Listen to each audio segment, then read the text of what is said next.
Hello everyone, this is Yana Smakula. Welcome back to my channel. It's been a while again, guys, and I apologize. I have been busy filming the Spellbinders Club Kit videos for February.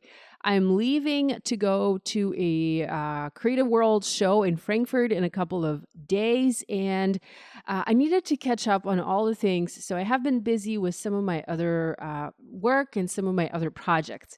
But I'm happy to be back today with a special video joining the Spellbinders January 2025 Club Block Hop. I am featuring a project using the embossing folder of the month. So there are 11 participants in this block hop. Each participant focuses on using a specific club product. So there's a person for the small die, a person for the large die, for the stitching die, and so on. And my product is the embossing folder.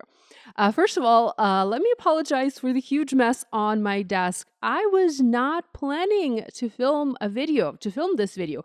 I simply started to create, and as I started, I thought to myself, why don't I go ahead and just hit record and see if anything good comes out of this footage. So you will see that there is a huge mess on my desk, and this is how I usually create. I'm a messy crafter. My desk is messy. There's a bunch of stuff there.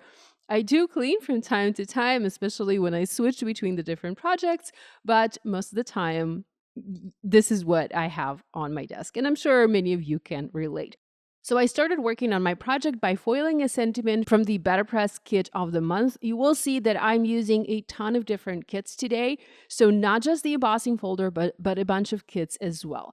I foiled the sentiment in matte gold foil, and next I am using the embossing folder. This is the regular folder, the 2D folder, and I'm doing partial embossing. So I want to emboss just the top part of this panel.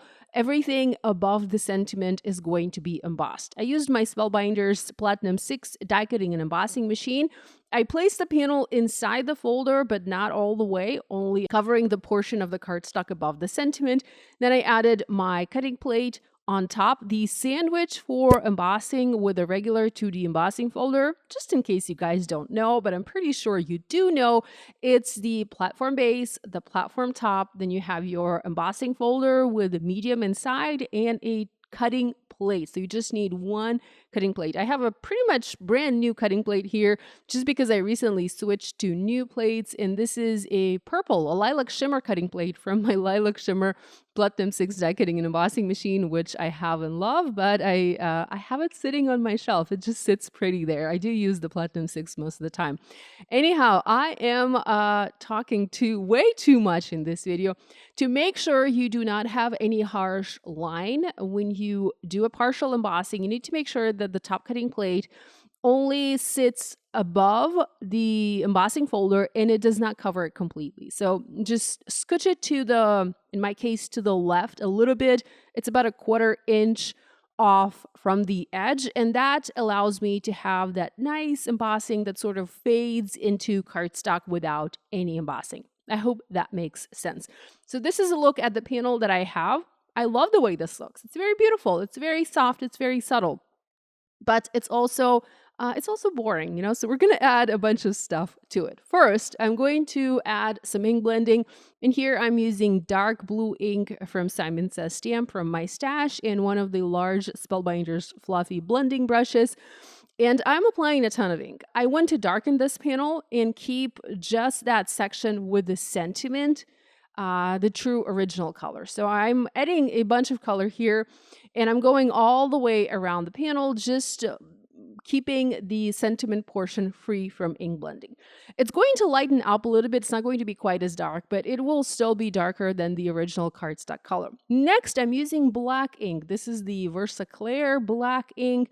It's very nice black. Here I have switched to a smaller brush, once again using a Spellbinders blending brush and darkening the edges, so adding a ton of black around the edges to help direct the eye of the viewer to the center of this card. Now here I have two more panels that I did before I started filming. Here, this one is the fruit punch cardstock with some hot pink ink blending added on top. And then there's my favorite brushed black cardstock embossed using this embossing folder. And I think they both look fabulous. Okay, my idea for this card was to use the flowers from the large die of the month and just create a beautiful floral arrangement. I also thought about using the dragonfly from the small die of the month, and I thought about adding a dragonfly here.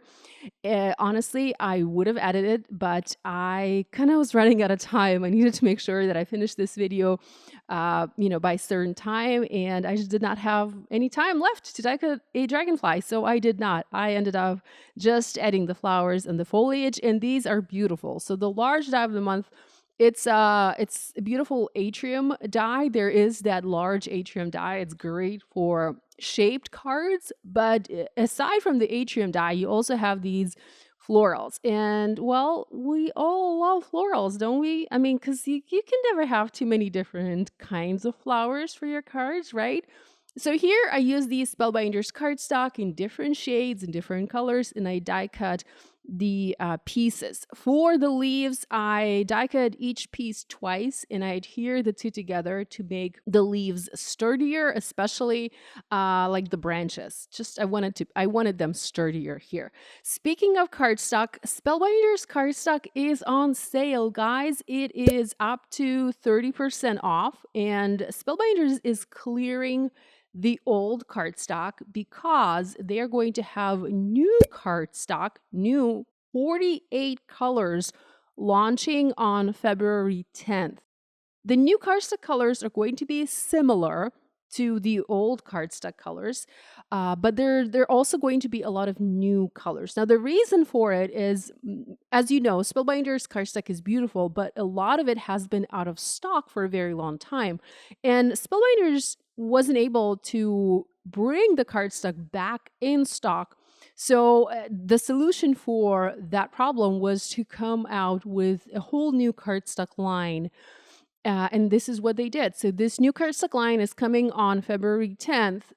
So stay tuned for that. I have not seen the new cardstock. I mean, I have seen it, but I don't have it on hand, so I can't compare it to the old cardstock, but I know it's going to be beautiful because all Spellbinders cardstock is always stunning. So here I went ahead and I created a card base using the same cardstock as I used for the front panel. It's an A2 side folding card base. I added my panel onto the card base. I trimmed the excess, and this is the look on my card. It's super simple. I loved making it. It's fun and different because I have that dark blue background with the ink blending and then I have the bold and vivid flowers. I hope you will join the blog hop. There is a giveaway also happening on the Spellbinders blog. You can find a link to that on my blog, and a link to my blog and also a link to all the other supplies that I featured in this video is in the video description below. Thanks so much, as always, for spending time with me today. I appreciate you guys. I love you guys, and I hope to see you again next time.